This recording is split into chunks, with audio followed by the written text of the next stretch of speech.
मैं व्यंग लिखता हूँ। व्यंग में कविताएं कुछ ज़्यादा प्रोज में लिखता हूँ, जैसे कि के.पी. सक्सेना कभी लिखते थे और संपत सरल साहब लिखते हैं, तो उसी तरह मैं व्यंग लिखता हूँ। और मैं पहले ही बता दूंगा कि मेरे व्यंग को केवल व्यंग तक ही सीमित रखें, इसे किसी और दिशा में न ले जाएं कृपया। तो जैसे मैम ने बोला कि मैं दूर से आया हूँ, तो बहुत ही देर लगी होगी आने में।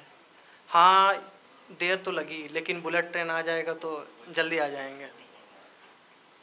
ऐसे ही जब मैं आ रहा था अभी, तो मैं चला गया स्टेशन पे, तो मैंने टिकट मास्टर से एक बुलेट ट्रेन का टिकट मांग लिया। तो टिकट मास्टर ने बोला कि तुम कहाँ थे इतने दिन अभी? मैंने कहा मैं तो घर था। तो कहा तुम्हें नहीं मालूम कि बुलेट ट्रेन अभी नहीं चली है? मैंने कहा क्यों? 2018 से चलने वाली अभी तक नहीं चली। तो टिकट मास्टर ने क्या मार्के की बात कही, शायद आप तक वो बात पहुंच जाए तो जरूर दुआओं से नवाजिएगा। कि टिकट मास्टर ने कहा साहब, ये जापानी बुलेट ट्रेन नहीं है, ये हिंदुस्तानी बुलेट ट्रेन है, जो पटरियों पर नहीं न्यूज़पेपरों और न्यूज़ चैनलों और समाचार पत्रों पर ही चलती है। अगर समझ में आया हो तो ताली बजा सकते हैं। कहा है मैंने मेरे व्यंग को बस केवल व्यंग तक ही ले जाएं। और मैं बता देना चाहता हूं कि मुझे ज्ञान बहुत कम है। इसके दो कारण हैं। पहला कारण यह है कि मैं व्हाट्सएप यूनिवर्सिटी का छात्र नहीं हूं और सोचा है कि दाखिला करा लूं, थोड़ा ज्ञान बढ़ जाए। और दूसरा कारण यह है कि मैंने 12 पास करने के बाद इंटर नहीं किया है, बल्कि मैंने बीए कर लिया है।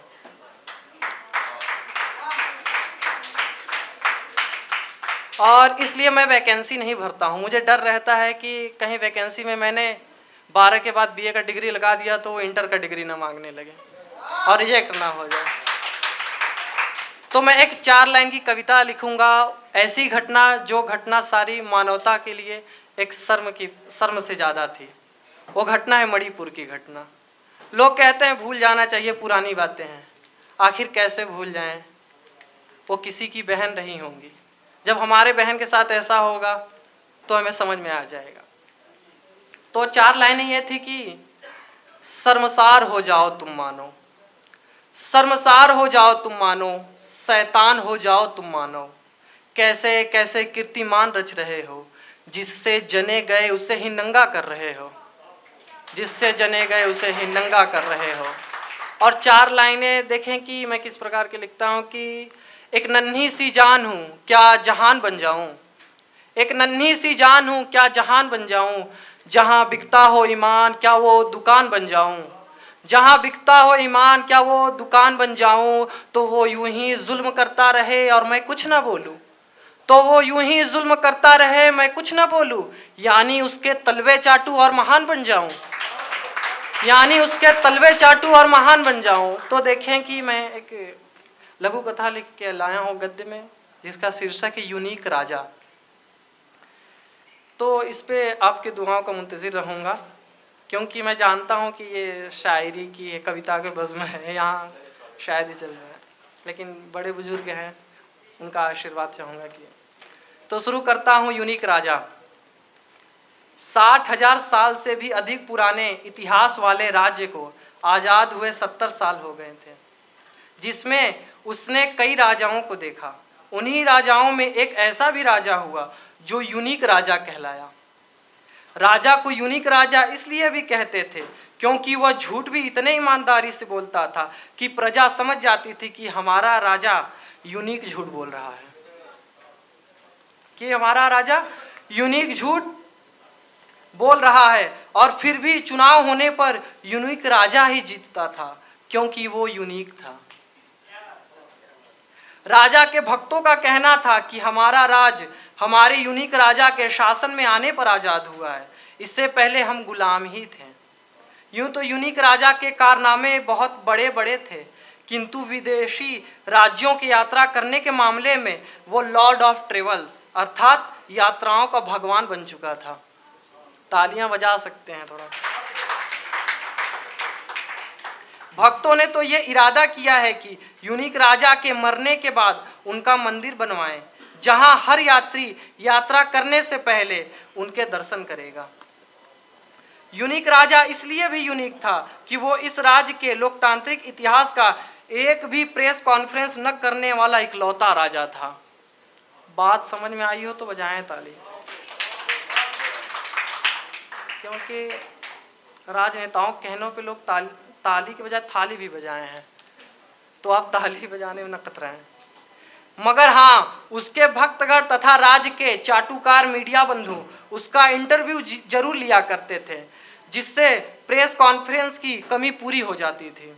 एक बार उस राज्य का एक प्रसिद्ध कलाकार जो कि यूनिक राजा का भक्त था, उसने यूनिक राजा का एक इंटरव्यू लिया, जिसमें उसने यूनिक राजा से ऐसा गंभीर सवाल किया कि प्रजा चकरा गई, हैरान व दंग रह गई। सवाल ही कुछ ऐसा था, शायद वह सवाल आप भी सुने तो सांसें रुक जाएं आपकी। सवाल था, क्या आप पपीता खाते हैं? मैंने आम नहीं कहा है, आप पपीता कहा है मैंने। क्या आप पपीता खाते हैं? पपीता तो क्या बीज सहित खाते हैं, छील के खाते हैं, या ऐसे ही खाते हैं, धुल के खाते हैं, या बिना धुले खाते हैं? ये सवाल तो कुछ भी नहीं, इससे ज्यादा भारी, गंभीर, कठिन सवाल तो राजा से मीडिया के एंकर करते थे। एक एंकर ने तो यूनिक राजा सवाल किया, क्या आप पर्स रखते हैं? पर्स, बटुआ जिसमें पैसे रखते हैं, पैसे। शायद सवाल यूनिक राजा के ईमानदारी, मितव्ययिता कहते हैं कम खर्चीलापन, मितव्ययिता, कम खर्च के गुणों के विज्ञापन हेतु किया गया था। और यूनिक राजा ने जवाब भी वही दिया, नहीं, मेरे पास उतने पैसे नहीं हैं, न थे कि मैं पर्स रखूं। यूनिक राजा केवल 2 घंटे सोता था, क्योंकि वो बहुत मेहनती था। आगे की लाइनों पे जरूर तालियां बजाएं कि और रातों को जाग के, कम सो के अच्छे जुमले गढ़ता और चुनावी रैलियों, सभाओं होते ही आग उगलता था। फिर भी जनता हंसने के भाव तथा भक्तगण ज्ञान अर्जन के उद्देश्य से यूनिक राजा के सभाओं में जाया करते थे। और चाहे कोई भी हो, कोई भी राजनेता हो, चाहे आज से पहले राजा रहे हो, उनके सभाओं में जो जाता है, कुछ तो ऐसे जाते हैं सपोर्टर के तौर पे, कुछ ऐसे भी जाते हैं, विरोधी भी जाते हैं, लेकिन कुछ ऐसे भी होते हैं जो बेचारे पैसे पे जाते हैं। तो उनके लिए देखें कि उसके यूनिक राजा की रैलियों में भीड़ की कमी न थी। उसके प्रवक्तागण पैसों पर भीड़ बुला लेते थे। पैसों पे आने वाले लोग प्रायः अशिक्षित व बेरोजगार ही हुआ करते थे। एक को अशिक्षा तो एक को मजबूरी खींच ले आती थी। और आखिरी लाइन पढ़ के मैं अपनी जगह लूंगा कि यूनिक राजा को दिन प्रतिदिन जनता का साथ मिलता ही गया और वो और भी यूनिक से यूनिक होता गया। बहुत बहुत धन्यवाद।